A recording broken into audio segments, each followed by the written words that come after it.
தாவேக்க தலைவர் விஜயுடைய வாகனம் அந்த பிரச்சாரத்துக்கு அருகே நெருங்குகின்ற போது அங்கே கூடியிருந்த ஒரு பெண் மயக்கமடைந்தார் அப்படின்றத காட்சிகளில் பார்க்குறோம். மயக்கமடைந்த பெண் உடனடியாக அங்கிருந்து தூக்கி செல்லப்படுகிறார். அவர் ஆம்புலன்ஸை ஏற்றுவதற்காக கொண்டுட்டு போகிறாங்க அப்படின்னு தெரிகிறது. சற்று நேரத்திற்கு முன்பு நம்முடைய கேமராவில் பதிவு செய்த காட்சியிலே இன்னொரு பெண்ணு மயக்கமடைந்தார் அப்படின்றத பார்க்குறோம். காலையிலிருந்து நின்றது ஒரு காரணம்.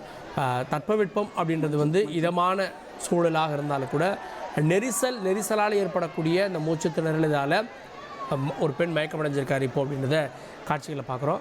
ஏறக்குறைய இந்த பிரச்சாரத்திற்கு விஜயனுடைய வாகனம் வந்துவிட்டது. இனி செல்லும் இடமெல்லாம் செய்தி. தந்தை டிவியின் வாட்ஸ்அப் சேனலை ஃபாலோ பண்ணினா செல்ல இருக்கும் இடமெல்லாம் செய்தி.